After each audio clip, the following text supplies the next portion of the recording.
వ్యవస్థ కూడా మొదలైంది. విచిత్రం ఏంటంటే ఆ రోజుల్లో బ్యాంకులు అంటే ఇనుప లాకర్లు కాదు, అవి దేవాలయాలు. మెసపోటోమియాలోని సుమేరియన్లు ప్రజలు తమ వద్ద ఉన్న అదనపు ధాన్యాన్ని, విలువైన వస్తువులని భద్రపరచడానికి దేవాలయాలకు వెళ్ళేవారు. అక్కడ ఉండే పూజారులు వాటిని భద్రపరిచి అవసరమైన వారికి అప్పుగా ఇచ్చేవారు. ఇక్కడే అసలైన మలుపు మొదలైంది. వారు కేవలం అప్పు ఇవ్వడమే కాకుండా దానిపైన వడ్డీ కూడా వసూలు చేసేవారు.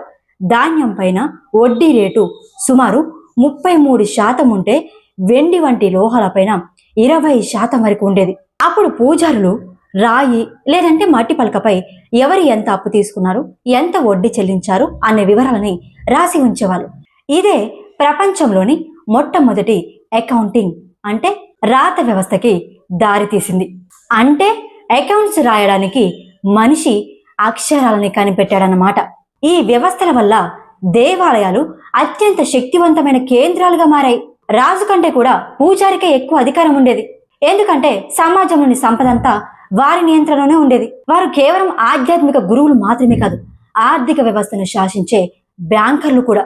మరోవైపు సింధులోయ నాగరికతను గమనిస్తే అక్కడ కూడా ఇలాంటి వ్యవస్థ ఉండేదని ఆధారాలున్నాయి.